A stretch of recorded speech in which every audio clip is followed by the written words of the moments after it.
नमस्कार, मैं हूं अवनींद्र आशुतोष। पूर्वांचल एक्सप्रेस में आपका बहुत बहुत स्वागत है, हर रोज की तरह।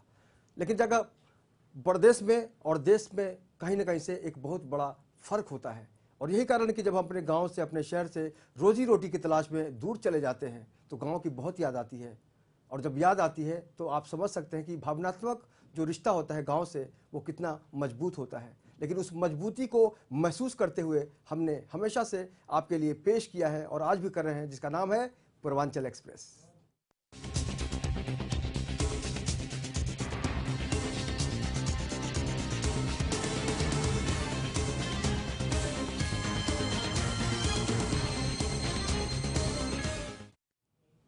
तो चलिए पूर्वांचल एक्सप्रेस की गाड़ी पर सवार होकर खबरों के स्टेशन पर उतरते हैं और देखते हैं कि कहां क्या हो रहा है।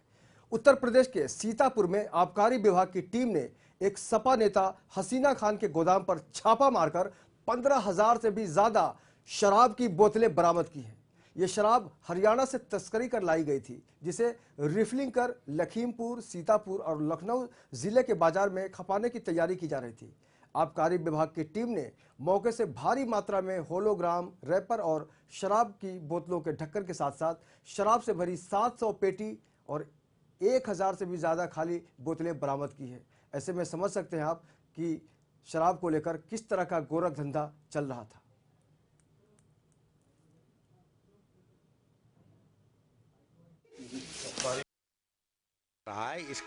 उसके मद्देनजर भी ये कलेक्शन यहाँ हो रहा है। शराब का गोदाम है और इसमें लगभग 700 पेटी नकली देसी शराब बरामद की गई है, जो अंबाला की एक आसोनी है वहाँ से आई है।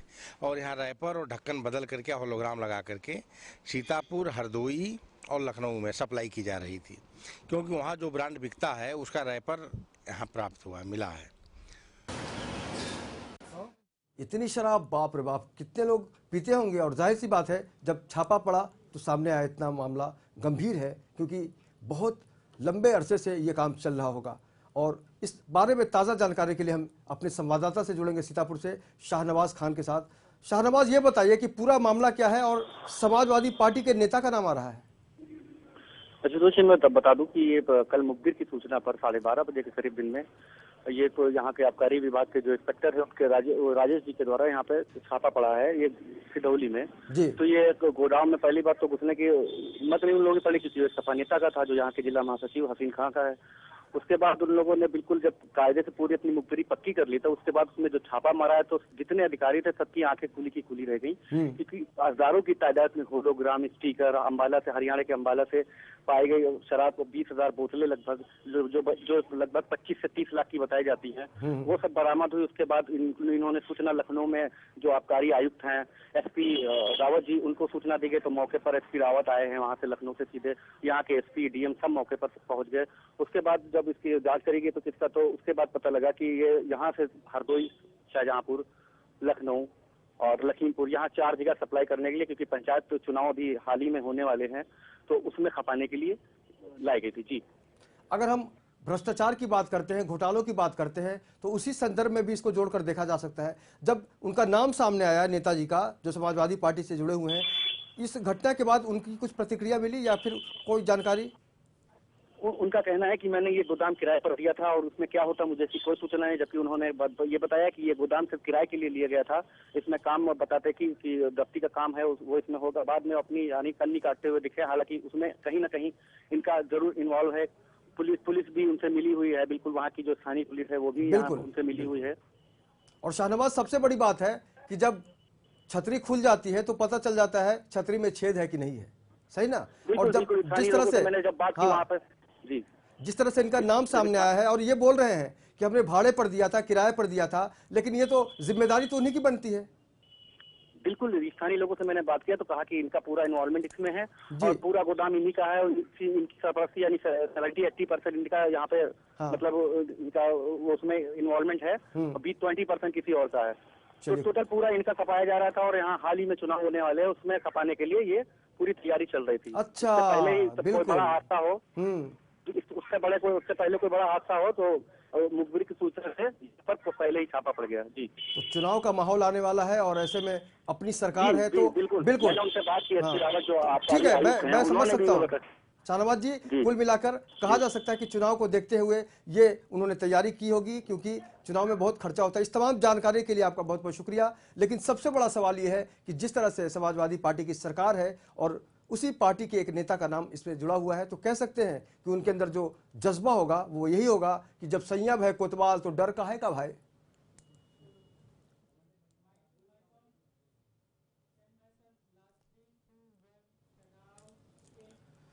चलिए आगे बढ़ाते हैं पूर्वांचल एक्सप्रेस की गाड़ी।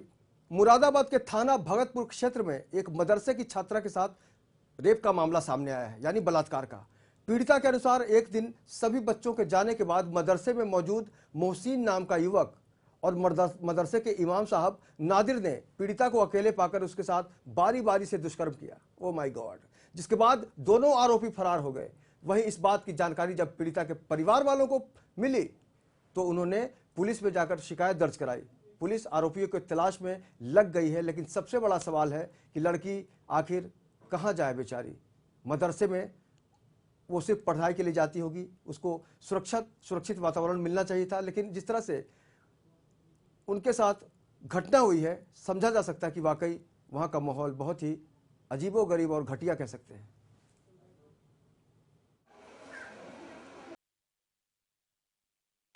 हमारी मस्जिद में 9 बजे की मस्जिद है, 9:30 बजे छुट्टी की। मस्जिद में वीजा रोक लिया। मुझसे नाम का लड़का अंदर बैठा हुआ है, जो के लिए बेंच रखे अंदर रखने के लिए चली गई। मुझसे नाम के लड़के ने दबोच लिया। मान साहब आ गया। मान साहब ने मतलब किवाड़ बंद कर दिया। मुँह से कपड़ा बांध के बुरा काम किया आपके साथ। फिर उसके बाद आपके घर वालों को कैसे पता चला? तो घर वालों को मेरे पापा काम करने के लिए आए, 7 वाली गाड़ी से आई। 7 वाली गाड़ी से आई, जब मैंने कही उसे तो फिर मैं से ये ले पाई भगतपुर थाना। आपकी जानकारी में डालना चाहूँगा, ये मदरसे में छात्रा पढ़ने जाती है थाना भगतपुर में। कल ये शिकायत आई है कि इस लड़की के साथ में मदरसे में पढ़ने वाले हाफिज और उसके साथी ने रेप किया है। इसमें केस रजिस्टर किया गया है, लड़की का मेडिकल कराया गया है और मुलजिमान की गिरफ्तारी का प्रयास कर रही है। हम लोग प्रयास कर रहे हैं और टीमें बनाई गई हैं, जल्द से जल्द गिरफ्तारी सुनिश्चित कर ली जाए। मदरसे में ज्ञान के बदले अगर सदमा मिले, दुख मिले, तकलीफ मिले, तो समझा जा सकता है कि उसके भविष्य पर किस कदर प्रश्न चिन्ह लग सकता है। आगे बढ़ते हैं। सहारनपुर थाना के कस्बा मिर्जापुर में आपसी रंजिश के चलते कुरैशी बिरादरी के 2 पक्षों में जमकर मारपीट हुई। इस झगड़े में आधा दर्जन से भी ज्यादा लोग घायल हो गए, जिसके बाद घायलों को नजदीकी अस्पताल में इलाज के लिए भर्ती करवा दिया गया। झगड़े में शहीद नामक युवक गंभीर रूप से घायल हो गया। बेचारा का नाम ही शहीद है, जिसके बाद उसे सहारनपुर के सरकारी अस्पताल में भर्ती कराया गया।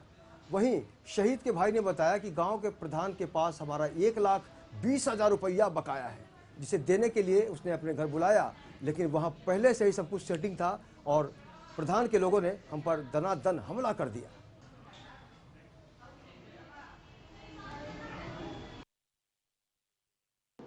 अब जल उसके पिता का नाम है, कुरैशियान मोहल्ले का रहने वाला है, मिर्जापुर का है। उसके सर में चोट है, सर में चोट है, खून निकल रहा है सर से। ठीक है। हाँ जी, ये झगड़ा कहीं बताया, झगड़ा इन्होंने बताया, झगड़े का मामला बताया। हाँ जी, स्थिति अभी तो अंडर ऑब्जर्वेशन हमने रखा हुआ है वो। ठीक है, एक्सरे उसका लिख दिया गया है और उसे भर्ती कर दिया गया है। साथ में यार तकरीबन 1.5 साल पहले जो है उसकी सोनू की शाहनवाज के साथ में मैंने यूनिवर्सिटी में काम किया था। तो मेरे 1,20,000 रुपये उसके पास में रहे हुए थे। उसमें अब से 1 साल पहले ही मेरी उसकी थोड़ी बहसबाजी सी हुई थी, थोड़ी लड़ाई हुई थी मेरी उसके साथ में। तो वो भी आज क्या हुआ? आज ही हुआ कि तकरीब परसों जो है मेरी उसकी पैसों के उसमें जो है थोड़ी बहसबाजी हुई थी उसके साथ में। तो उसमें जो है फिर आज मेरा भाई वहाँ प्रधान जी के यहाँ पे जो है सिग्नेचर कराने के लिए गया था, वहाँ पे स्कूल में, थाने के बराबर में स्कूल पढ़ता है।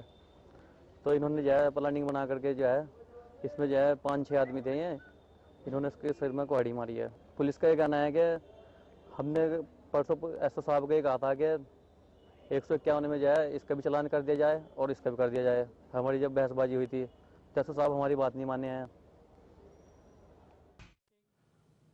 किसी ने सही कहा है कि ना बीबी ना बच्चा ना बाप बड़ा ना भैया, the whole thing is that के भैया सबसे बड़ा रुपया। रुपया के लिए सब टेंशन हुआ था। 1,20,000 का मामला था, इसलिए सेटिंग थी। जैसे ये लोग गए दनादन लड़ाई फाइटी चालू हो गया। चलिए आगे बढ़ते हैं। अलीगढ़ के कुआरसी इलाके के चिलकोरा गांव में आकाश और विकास नाम के 2 बच्चों का शव एक निर्माणाधीन मकान से बरामद हुआ है। मकान में बने बेसमेंट में पानी में डूब जाने की वजह से दोनों बच्चों की मौत हो गई। इससे पहले पिछले दिन शाम 4 बजे से दोनों बच्चे लापता हो गए थे।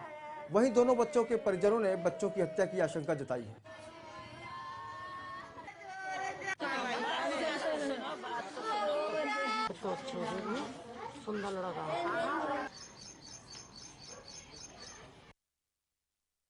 शाम को ये 2 बच्चे अपने घर से निकले थे और चिलकोरा क्षेत्र में एक मकान बन रहा है जिसका बेसमेंट खुदा हुआ था, उसमें पानी भरा हुआ था, लगभग 5 फीट के आसपास पानी उसमें।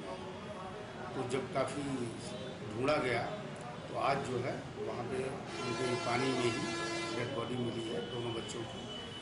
उनको पीएम के लिए भेज दिया गया, अभी कार्रवाई की जाएगी। वो जो अभी तक जो प्रथम दृष्टया दिखा है क्योंकि पानी में ही दोनों मिले हैं और कपड़े बगल में रखे हुए थे, पीएम के बाद सारी स्थितियाँ क्लियर हो जाएंगी और उसी अनुरूप कार्रवाई। हमारे पास का फ़ोन पहुंचा था, ये बोले ये मतलब 4 बजे करीब यहाँ थे 2 बच्चे यहाँ चले गए, साइकिल से गए थे, पता नहीं किससे। तो 4 बजे तक मतलब 2 घंटे फिर 6 बजे तक देख रहे थे ये लोग। तो हमारे पास फ़ोन पहुंचा, ऐसे बात है मतलब तुम्हारे पास तो नहीं पहुँचे। तो हमने तो जवाब दिया कि हमारे पास नहीं पहुँचे लोग। तो फिर तो हम तो सुबह आए, अब सुबह पता चला कि तुम्हारी चिलकोरा साइड में एक बेसमेंट है, तो वहाँ पे दोनों की तुम्हारी डेड बॉडी मिली हुई है। चाकू दिया क्या मेरे नाती मरे गो मेरो अब कल के दिन मरो 8 दिन मेरे कल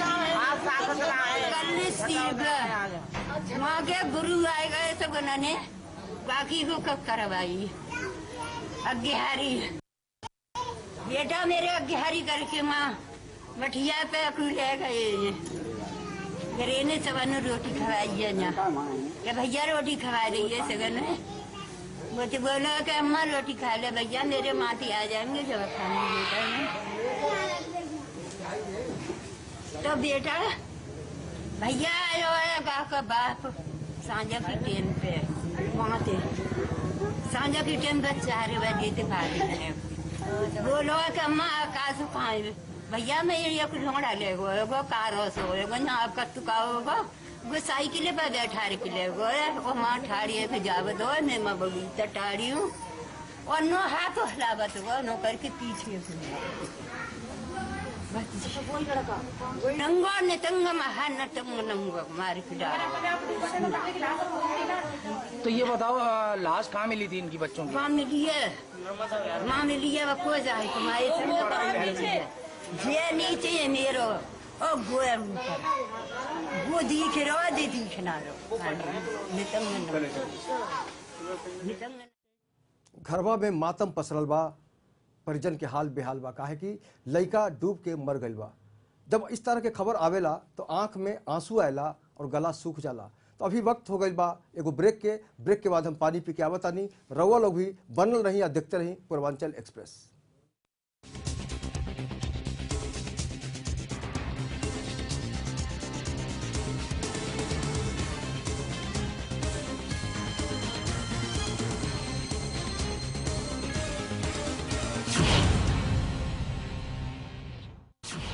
खबरों की परख हूँ सैयद जैदी और काफी दिनों के बाद एक बार फिर आप मुझसे रूबरू हैं तजुर्बे की कसौटी पर। रॉबर्ट वाड्रा अकेले ऐसे व्यक्ति हिंदुस्तान में नहीं होंगे जिन्होंने ये काम किया। अब वजह यह है कि वो 10 जनपद के दामाद हैं। फिर वही बेबाक अंदाज, जब अपने घर शीशे के हों तो पत्थर क्यों उठाते हैं खामखा आप लोग? राष्ट्रीय विपक्षी पार्टी के अंदर इतनी हिम्मत नहीं थी कि ये मुद्दा उठा सके। देखिए जायजा सैयद जैदी के साथ सोमवार से शुक्रवार रात 8 बजे सिर्फ लेमन न्यूज पर।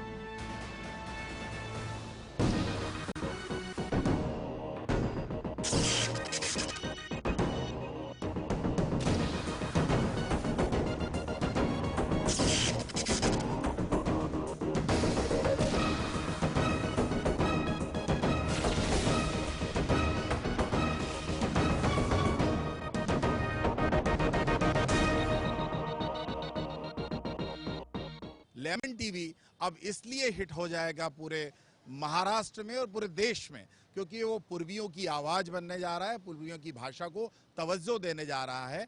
इसलिए मेरी शुभकामना भी है और आशा है कि सुपरहिट लेमन होगा। जी नमस्कार, मैं सुरेश शुक्ला, गायक संगीतकार। पूर्वांचल एक्सप्रेस के समस्त दर्शकों को बहुत बहुत बधाई देता हूं। उत्तर प्रदेश, बिहार, तमाम अपने गांव जवार की न्यूज़ देखें, खुश रहें। धन्यवाद। मैं हूं निर्माता, निर्देशक और संगीतकार राजकुमार पांडे और आप सब देख रहे हैं पूर्वांचल एक्सप्रेस। और मैं बहुत सारी शुभकामना देता हूं कि चैनल उस तरह चले, प्रोग्राम उस तरह चले जिस तरह से गंगा जमुना का धारा चलता रहता है, निरंतर बहता रहता है, उसी तरह जो एक्सप्रेस है ये अपने आप में एक रफ्तार में चलता रहे। धन्यवाद। नमस्कार, मैं हूं उदित नारायण। लेमन चैनल पे पूर्वांचल एक्सप्रेस के लिए मेरी हार्दिक बधाइयां, शुभकामनाएं। हाय, मैं look like Sachin Tendulkar 11 news पर पूर्वांचल एक्सप्रेस को मैं शुभकामनाएं देता हूं। लेमन चैनल की तरफ से पूर्वांचल एक्सप्रेस नाम का जो कार्यक्रम पूर्वांचल के लोगों के लिए शुरू किया गया है, मैं पूर्वांचल के लोगों की तरफ से और अपनी तरफ से पूर्वांचल एक्सप्रेस के सभी लोगों को, पूरी टीम को ढेर सारी शुभकामनाएं देता हूं।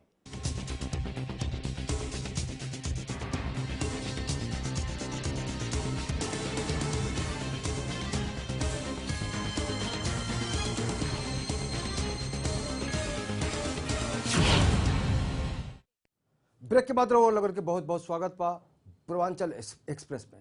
अगर हम पुलिस की बात करते हैं तो सबसे पहले जो छवि बनती है वो लगता है कि हमारे आसपास का जो पूरा माहौल होता है उसमें सुरक्षा का जो हम भाव महसूस करते हैं वो सिर्फ और सिर्फ पुलिस की वजह से। लेकिन जब उसी पुलिस पर घटिया हरकत करने का और अश्लील इशारे करने का आरोप लगता है तो बहुत ही तकलीफ होती है। ऐसे ही खबर है ये वाली।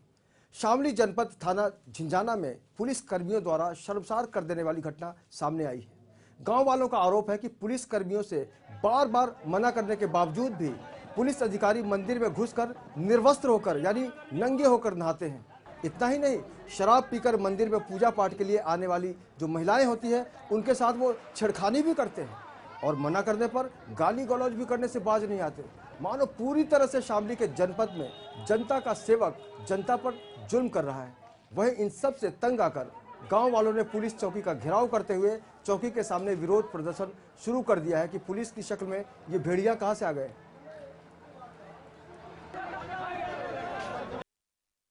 जो शरीफ हो उसको ही मारते हैं पकड़ पकड़ के। कोई लेडीज जाती है उसके साथ बदतमीजी करते हैं, गाली देते हैं, गंद बोलते हैं। अहमदगढ़ चौकी, अच्छा, ये बदतमीज गाली देते हैं। यहाँ मंदिर चौकी के पास एक मंदिर है, उसके पास ही है ये चौकी। वो गंद संत गाली देते हैं। कोई पूजा करने आती है ना लेडीज, उसको गंद संत गाली देते हैं, नंगे नहाते हैं और लेडीज से बदतमीज। तो वाकई ये बड़ी ही शर्मनाक घटना है कि पुलिस वाले इस तरह की हरकत करते हैं, वो भी मंदिर में। और इस बारे में ताज़ा जानकारी के लिए शामली से हमारे संवाददाता से जुड़ते हैं जिनका नाम है शाहनवाज राणा। राणा साहब, आपसे जानना चाहेंगे कि पुलिस वालों को लेकर जो सवाल खड़े हो रहे हैं, जो तस्वीर आ रही है उनकी अश्लीलता को लेकर या फिर शराब के नशे में आकर गाली गलौज करते हैं, महिलाओं को छेड़ते हैं, क्या है पूरा मामला? तो पुलिस विभाग का गठन इसलिए हुआ है ताकि जनता को सुरक्षा मिल सके, जनता की पुलिस सुरक्षा कर सके। लेकिन शामली में इसके उल्टी तस्वीर देखने को मिली है, जहाँ जनता के रक्षक ही भक्षक बन बैठे हैं। मामला थाना झिंझाना क्षेत्र का है जी। अहमदगढ़ चौकी पर तैनात पुलिस कर्मियों पर ग्रामीणों ने बहुत संगीन आरोप लगाया है। पुलिस कार्रवाई को शर्मसार कर देने वाला आरोप ग्रामीणों ने लगाया है। ग्रामीणों का कहना है कि पुलिसकर्मी दबंगाई दिखाते हैं, गुंडाई दिखाते हैं। बाद में जो चौकी से लगभग 40 मीटर की दूरी पर मंदिर है, मंदिर में जाकर जीभ धोते हैं, निवस्त्र होकर नहाते हैं और ग्रामीण मना करते हैं, उनके साथ मारपीट करते हैं, झूठे मुकदमों फंसाने की उन्हें धमकी देते हैं। जी असुतोष, बहुत ही संक्षेप में बताइएगा, क्या ये उनके ऊपर जिस तरह से शराब पीकर वो मनमानी करते हैं, ये खाकी वर्दी का भी नशा होता है क्या?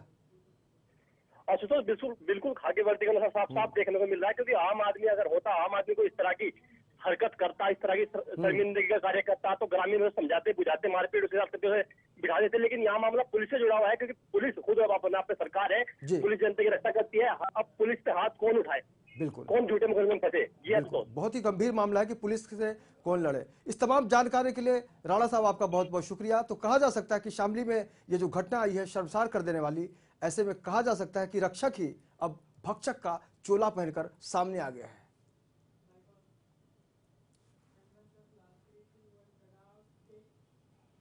बहुत तकलीफ होती है इस तरह की खबर देख के, लेकिन पूर्वांचल एक्सप्रेस की यही तो खूबी है कि ऐसी ऐसी खबर दिखाएगी आपके गांव खेड़े की कि आप भी दंग रह जाएंगे और आपको लगेगा कि वाकई अपने आसपास क्या हो रहा है, लेकिन ये सच है।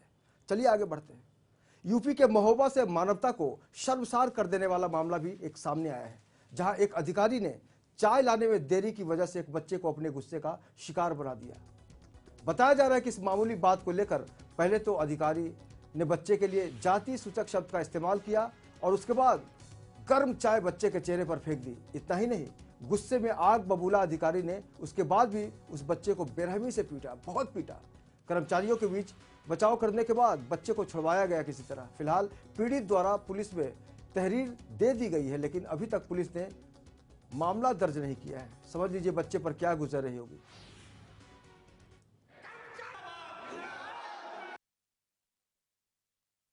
और छोटी सी नौकरी है, अपने बच्चों का भरण पोषण करता हूँ।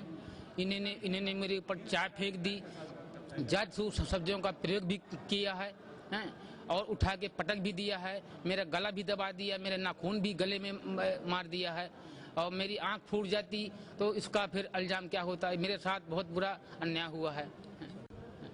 मैं संघ की ओर से निवेदन कर रहा हूं कि मेरा सहयोग करें। ये था कि उन्होंने मुझको बुलाया चाय लेने के लिए, उनके यहाँ कोई कर्मचारी नहीं था फोर्थ क्लास का, तो चाय लेने के लिए कहा। उन्होंने मुझको 20 रुपए मुझको दिया।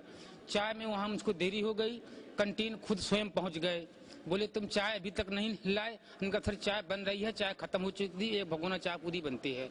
इसके बाद फिर जो तो चाय ले जाने में देरी हो गई, इसलिए बच्चा बाबू, जिनकी उम्र बच्चा जैसी नहीं है, खाली नाम है बच्चा, लेकिन उनके साथ जो जाती हुई, बहुत ही तकलीफ होती है इस तरह की खबर सुनकर। चलिए आगे बढ़ते हैं। चोरा चोरी के महादेव गांव के प्रधान मनोज यादव की देर रात अज्ञात बदमाशों ने गोली मारकर हत्या कर दी, जिसके बाद पूरे गांव में यह खबर आग की तरह फैल गई। वहीं प्रधान के पड़ोसियों की माने तो यह हत्या बसपा के विधायक के लोगों ने करवाई है। पड़ोसियों ने बताया कि विधायक जी के लोगों ने प्रधान जी पर इस बार के प्रधान चुनाव में ना खड़े होने के लिए जोर दे रहे थे कि आप चुनाव मत लड़िए, लेकिन प्रधान जी ने उन लोगों की बात ही नहीं मानी, जिसके बाद से अज्ञात लोगों ने उन्हें गोली मार दी।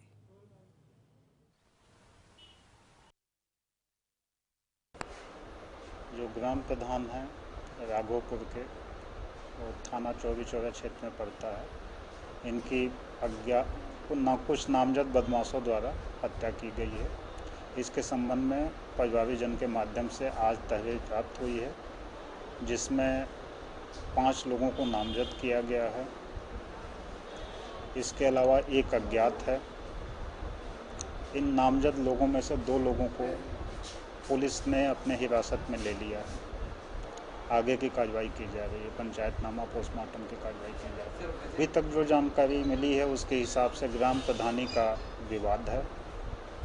इसके अलावा प्रॉपर्टी का भी कुछ वजह हो सकता है। यूपी के बहराइच जिले की विशेषर पुलिस ने असलहा बनाने की फैक्ट्री पर दबिश देते हुए 4 शातिर अपराधियों को गिरफ्तार कर लिया है। इनके पास से भारी तादाद में कट्टे और देसी पिस्टल सहित इन हथियारों को बनाने के उपकरण भी बरामद किए गए हैं। इन सभी के खिलाफ मुकदमा दर्ज कर इन्हें जेल भेज दिया गया है।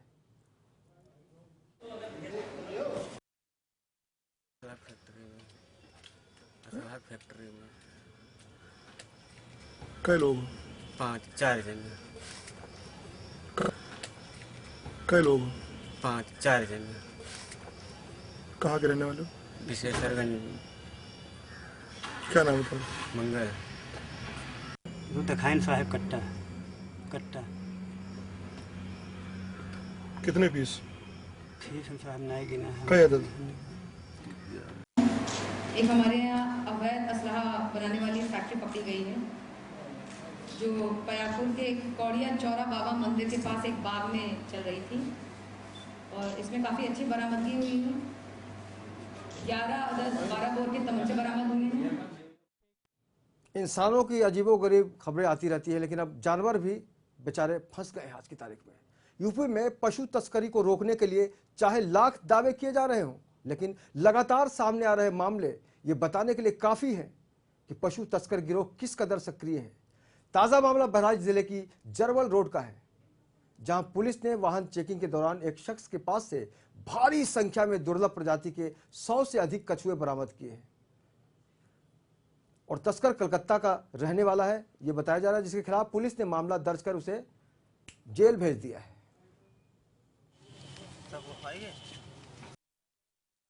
कल जो है जरौल रोड की पुलिस ने एक 113 कछुए बरामद किए गए हैं और उसमें एक व्यक्ति गिरफ्तार हुआ है।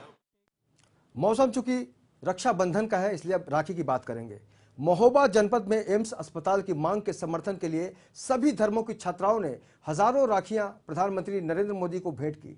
सभी छात्राओं ने रंग बिरंगी राखियां पोस्ट करके पीएम मोदी को भेजी हैं। वहीं बदले में सभी छात्राओं ने पीएम मोदी से एम्स अस्पताल का तोहफा मांगा है कि हे भैया हमें अस्पताल दे दीजिए ताकि गरीब जनता को इलाज के लिए दूर ना जाना पड़े। आपको बता दें कि बुंदेली समाज ने पहले भी एम्स अस्पताल की मांग को लेकर 1 लाख पोस्ट कार्ड प्रधानमंत्री को भेजे थे।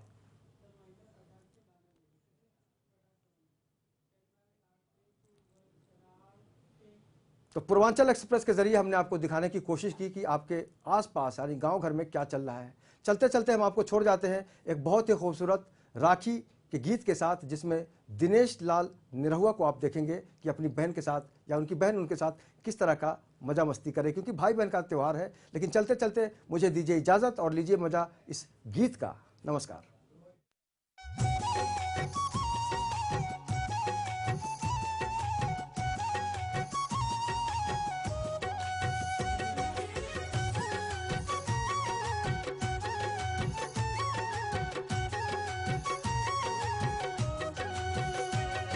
राखी के धागा में बहिना के प्यार बनल गई